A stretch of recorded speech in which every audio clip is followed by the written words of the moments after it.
Hey guys, I hope all of you are doing absolutely brilliant today. So I know today's video is a little bit late. I wasn't initially going to post today because I had a long shift at work and I didn't think I could put together a video. And then I decided to go through my list of video ideas that I'd already created, and I saw this one that struck the most to me, and I was like, you know what, I want to make a video on this. So here we are.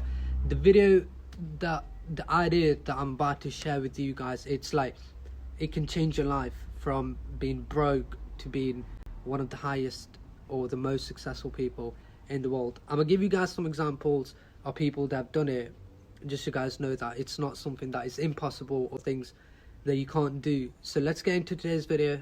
We are going to be talking about businesses that you can do as part-time, or you can also say side hustle, or in a short space of time rather than going full-time to start with. So the first thing that I want to talk about is businesses that you can do offline. So things where you physically have to be present there, you have to go there physically every day. You could pick one thing that you love eating, whether that's kebabs, whether that's Asian food, whether that's a chicken and chips or fish and chips, whatever that is that you guys enjoy. Pick one dish, whether that's dessert, salty food, warm food, cold food, whatever it is, and become an expert in making that. And then what you're going to do is you're going to go out, you're going to put up a little stall or do an advertisement on Gumtree, Facebook, Craigslist if you're in America, any other website that you can possibly put it on. You're going to put it on there and you're going to take orders and make that. Because it's supposed to be an offline business, my idea behind it is you physically be there, put up a stall, whether that's buying a little shop or renting it or even doing it from your house. If somebody wants it, they come, you give them the address, they give you a call, you give them the address, they come around and they collect their food, and that way you make money. Say your staff investing £20 into it and you sold that product for £30 at the end of today. That one day you're going away with some extra money in your pocket, which obviously you guys know we can't go wrong with. Now the main thing in my opinion when it comes to side businesses, side hustles, is number one, you've got to remember you cannot start a business and quit your job 2 days later, 3 days later. Yes, you might have a banging start to your business, but even then there is a chance that you might run into some issues, you might run into some difficulties, some challenges, and until you've actually mastered all of those difficulties, those challenges, it's in my opinion, it's not a good idea to actually quit your full-time job. Why? The reason for that is because it's a security. You've got that insurance there that at least your bills are going to be paid, your food is going to be there, you're going to be able to pay all of your expenses, which is obviously gives you more mental relief in order to focus better on your side hustle, in order to flourish it more and make sure that you be successful at whatever you're doing. An example that I do want to give you guys, let's look at Steve Jobs. I mean Apple. Who doesn't like Apple? Whether that's iPhones, Macs, iBooks, what the hell is iBooks? I mean MacBooks. Whether that's Apple Watches, AirPods, anything that Apple makes, it sells. And if you guys didn't know, it's a fun fact for you, Steve Jobs actually started this, the original prototypes or the designs for Apple iPhones and Macs, they were actually started as a part-time business. Second example is Instagram.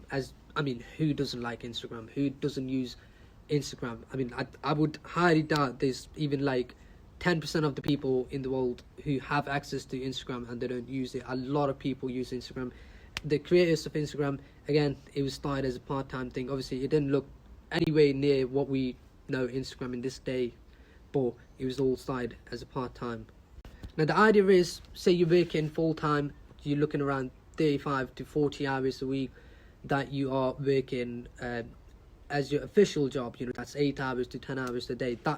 Take that 10 hours, you're going to work, you're coming back from work and you're doing 8 hours shift. That's 10 hours of your day gone. You've got 14 hours left, and out of those 14 hours you're going to sleep for 8 hours. That leaves you behind 6 hours. In those 6 hours you're going to spend time with your family. In those 6 hours you're going to do your entertainment, whether that's going out, meeting up with friends, going out to eat, bowling, anything that you guys like to do in your spare time, you're going to do in those 6 hours. Now in my opinion, spend a couple of hours with your family.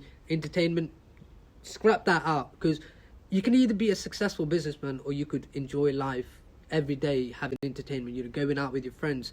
It's a cost that you're going to have to pay in order for your business to be successful. So it's a choice you make whether you have entertainment or a successful business. The important thing when it comes to business is you want it to be exclusive. You don't want it to be something that's available all the time to start with, especially say if you're going in with something to do with food. What you want to do is, like, say, pick a time where you're going to put up a stall, put it up for 2 hours, 6 to 8 on a Saturday, 6 to 8 on a Sunday. Now people are going to think, okay, so and so puts up a stall and he sells a kebab, or he sells fish and chips, or he sells whatever it is you sell. I want to go to that person because he's only putting up for 2 hours. It's going to make people think, what is it about this person, or what is it about his product or his dish, whatever he's trying to sell, that it's so limited? Why is he not doing it for longer if it's, making him profit? People are going to think, and people are going to be curious, and out of that curiosity, they're going to come down and they're going to say, do you know what, I'm a buyer of this guy or this skill, see what it's about, why is this so special, why is this so exclusive? And the chances are, if you're doing it for a short amount of time, it's going to sell out quicker, making people think, why is it selling? Now the benefit of this, this kind of business, in my opinion, is, number one, you learn all sorts of things, whether you've got a stall up, whether you're doing it from your home, whether you're doing it online. The benefit of that is you're gonna learn all sorts of skills, whether that's customer interaction, communicating with the customer, challenges that you're gonna face. It's a rainy day. What kind of challenges am I gonna face today? It's a cold day. There's gonna be different challenges. It's a rushy day. A lot of customers have turned up, different challenges, and at the end of the day, all these little challenges that you're going through, that you're facing, and you're getting better at it, it's adding more value to yourself as a person. And that is what makes a successful businessman. Because say your business flourished and it's kicking off big time and you're making stupid amount of money, but you've never had to interact with the customers, you've never had to deal with a lot of customers turning up at one point, so that would put you in a situation where you don't know what to do. So if you've already gone through that slow phase, you've gone through those challenges, you know what to expect, you know how you can deal with it. So you've ran out of one ingredient, how you're going to make up for it. You've ran out of say selling dishes or plates or boxes or whatever it is you do.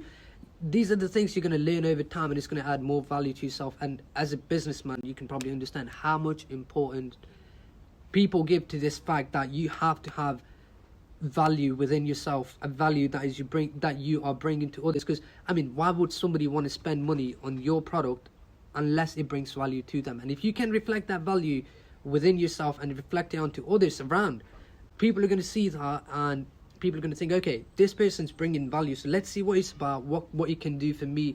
And that will drive you more customers. Obviously more customers meaning more money that you're going to be earning, which is obviously the whole point of this side hustle.